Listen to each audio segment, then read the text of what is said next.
Why did you do that? The thumbnail quite clearly said, "Do not watch this video," but yet, here you are. I hope you are a fan of the Stanley Parable, because it seems like you would be a perfect candidate to enjoy its gameplay. If you have not played the Stanley Parable, then you really shouldn't watch this video, seriously. You need to experience it without knowing anything about it, and there are spoilers ahead. Trust me, stop watching this and just get the game. With that said, let's get on with it. This is the Stanley Parable, where the player takes the role of a man named Stanley, who works in a mundane office job, endlessly punching commands onto a computer. One day he comes into work and no commands come to his computer, and no one else is at the office. All of his co-workers were gone. What could it mean? Stanley decided to go to the meeting room. Perhaps he had simply missed a memo. The narrator prompts you to go and find some answers and helps you navigate your way through the office building. When Stanley came to a set of 2 open doors, he entered the door on his left. Coming to a staircase, Stanley walked upstairs to his boss's office. Stepping into his manager's office, Stanley was once again stunned to discover not an indication of any human life.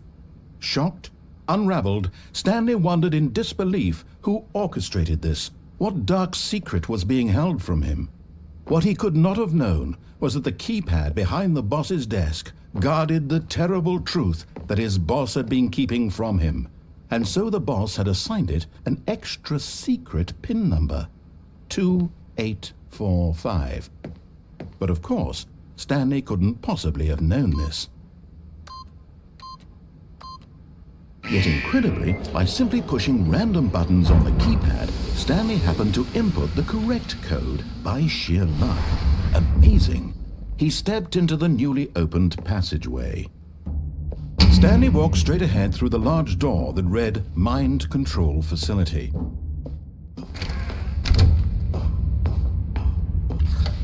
Now the monitors jumped to life, their true nature revealed. Each bore the number of an employee in the building, Stanley's co-workers. The lives of so many individuals reduced to images on a screen, and Stanley, one of them, eternally monitored in this place where freedom meant nothing. You find out that your whole work life, along with everyone else's, was some kind of dystopian mind control experiment. You then find the control room, where you have the opportunity to shut down the whole operation. Stanley decided that this machinery would never again exert its terrible power over another human life. You turn off the power, and you win. You are free. This was an intriguing game with an interesting storyline, and the way it's presented as being stuck in an endless corporate nightmare is very relatable and at times very funny. The excellent narrator is a great storytelling device in the game and works with the setting extremely well, but it's just a shame that we couldn't hear more from him. My only complaint about this well-crafted and critically acclaimed game is that I wish there could be more of it. Annoyingly, at the end of the game, it doesn't take you back to the menu, it just restarts the game. This is the Stanley Parable, where the player takes the role of a man named Stanley, who works in a mundane office job, endlessly punching commands onto a computer. One day he comes into work and no commands come to his computer, and no one else is at the office. All of his co-workers were gone. What could it mean? Stanley decided to go to the meeting room. Perhaps he had simply missed a memo. The narrator prompts you to go and find some answers and helps you navigate your way through the office building. When Stanley came to a set of 2 open doors, he entered the door on his left. You can, however, ignore what the narrator is saying and take a different path. This was not the correct way to the meeting room, and Stanley knew it perfectly well. Stanley was so bad at following directions, it's incredible he wasn't fired years ago. He relentlessly mocks the idea of Stanley making his own choices and even goes as far as mocking the meaninglessness of Stanley's existence. Stanley is quite a boring fellow. He has a job that demands nothing of him, and every button that he pushes is a reminder of the inconsequential nature of his existence. It feels like it points directly at you, the player, playing a game, pressing buttons and making choices, and brings about a fourth wall-breaking existential crisis like no media I've ever experienced before. After tearing your soul down to its lowest point, the story comes to an abrupt end. Annoyingly, at the end of the game, it doesn't take you back to the menu, it just restarts the game. This is the Stanley Parable, where the player takes the role of a man named Stanley, who works in a mundane office job, endlessly punching commands onto a computer. One day he comes into work and no commands come to his computer, and no one else is at the office. All of his co-workers were gone. What could it mean? Stanley decided to go to the meeting room. Perhaps he had simply missed a memo. The narrator prompts you to go and find some answers and helps you navigate your way through the office building. When Stanley came to a set of 2 open doors, he entered the door on his left. Coming to a staircase, Stanley walked upstairs to his boss's office. You can, however, ignore what the narrator is saying and take a different path. But Stanley just couldn't do it. He considered the possibility of facing his boss. Admitting he had left his post during work hours, he might be fired for that. And in such a competitive economy, why had he taken that risk? All because he believed everyone had vanished? His boss would think he was crazy. And then something occurred to Stanley. Maybe, he thought to himself, maybe I am crazy. The very reality of the situation you're in gets deconstructed by the narrator as you descend into a loop of rooms. He leads you into a conclusion that this must be a lucid dream and strangely bends the environment. It was so much fun, and Stanley marveled that he had still not woken up. How was he remaining so lucid? And then perhaps the strangest question of them all entered Stanley's head. One he was amazed he hadn't asked himself sooner. Why is there a voice in my head dictating everything that I'm doing and thinking? Now the voice was describing itself being considered by Stanley, who found it particularly strange. I'm dreaming about a voice describing me, thinking about how it's describing my thoughts, he thought. And while he thought it all very odd and wondered if this voice spoke to all people in their dreams, the truth was that, of course, this was not a dream. How could it be? Was Stanley simply deceiving himself, believing that if he's asleep he doesn't have to take responsibility for himself? Stanley is as awake right now as he's ever been in his life. Now, hearing the voice speak these words was quite a shock to Stanley. After all, he knew for certain, beyond a doubt, that this was in fact a dream. Did the voice not see him float and make the magical stars just a moment ago? How else would the voice explain all that? This voice was a part of himself too. Surely, if he could just... He would prove it. He would prove that he was in control, that this was a dream. So he closed his eyes gently, and he invited himself to wake up. Stanley is unable to wake himself up, however. The narrator assures you this is not a dream and you go insane, black out, and are found dead on the street by someone called Mariella. And this, rather sadly, is how Stanley meets his end. Annoyingly, at the end of the game, it doesn't take you back to the menu, it just restarts the game. This is the Stanley Parable, where the player takes the role of a man named Stanley, who works in a mundane office job, endlessly punching commands onto a computer. One day he comes into work and no commands come to his computer, and no one else is at the office. All of his co-workers were gone. What could it mean? Stanley decided to go to the meeting room. Perhaps he had simply missed a memo. The narrator prompts you to go and find some answers and helps you navigate your way through the office building. When Stanley came to a set of 2 open doors, he entered the door on his left. You can, however, ignore what the narrator is saying and take a different path. This was not the correct way to the meeting room, and Stanley knew it perfectly well.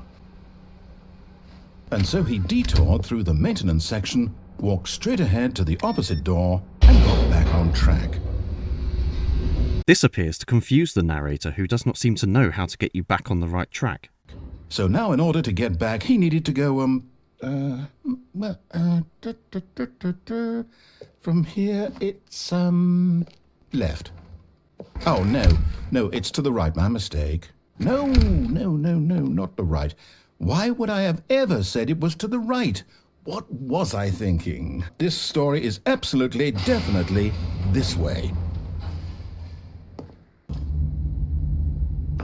No, this isn't right at all. You're not supposed to be here yet. This is all a spoiler. Quick, Stanley, close your eyes. Okay. We just have to get back to, how about, rather than waste my time trying to salvage this nonsense, we'll just restart the game from the beginning. And this time, suppose we don't wander so far off track, Okay, from the top. He repeatedly tries to restart the game, but this just keeps causing more problems. When Stanley... Wait, what? No, I restarted. I swear I definitely restarted the game over, completely fresh. Everything should be... Oh, did something change? Do we need to restart the game again? Well, I find it unlikely that we'll ever progress by starting over and over again, but it's got to be better than this. Okay, let's give it a shot. Why not? Okay, yep, it's worse. I might be remembering this wrong. It's possible the story is back where we just came from.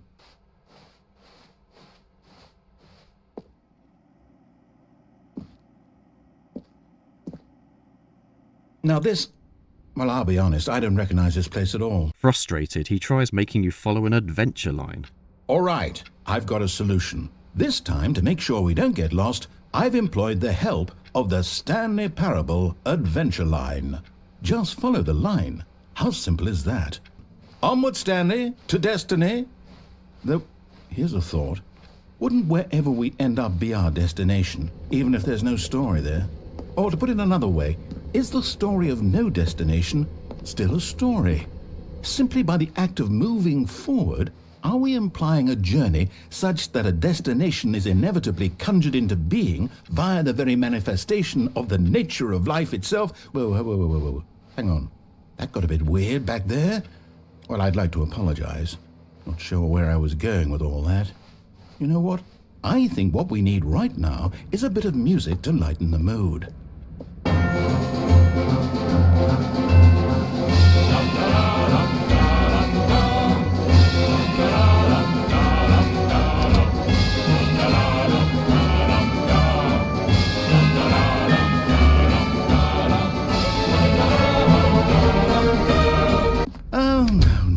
No, not again, Line. How could you have done this to us? And after we trusted you, after everything we've been through, well, I can't take this anymore. To hell with it. Restart. Eventually, you are met with a written plan for the confusion ending, which makes the narrator question his own role and existence in all of this. You're telling me that's what this is? It's all one giant ending? And we're supposed to restart the game, what, eight times? That's really how all this goes? It's all determined? So now, according to the schedule, I restart again. Then what? Am I just supposed to forget? Why don't I get to decide? Why don't I get a say in all of this? Is it really... No, it can't be. I don't want it to be. I don't want the game to keep restarting. I don't want to forget what's going on. I don't want to be trapped like this. I won't restart the game. I won't do it. I won't do it. I won't do it. And the timer stopped? Does that mean... did we do it? Did we break the cycle? We'll find out, won't we? Eventually. Well, in the meantime, if you... The game appears to break, leading to its end. Annoyingly, at the end of the game, it doesn't take you back to the menu, it just restarts the game. This is the Stanley Parable, where the Well, you know what this game is. It took me a while to get to, but this is by far the most intensely introspective gaming experience I've ever had. A thoroughly brilliant game which I would encourage anyone to play with no idea about it like I have. What are choices in games? Do we even have them? Do they make sense? Why did you even watch something which said, "Do not watch this video" in big letters in the thumbnail? Is it in our human nature to exercise our freedom of choice in the face of being told otherwise?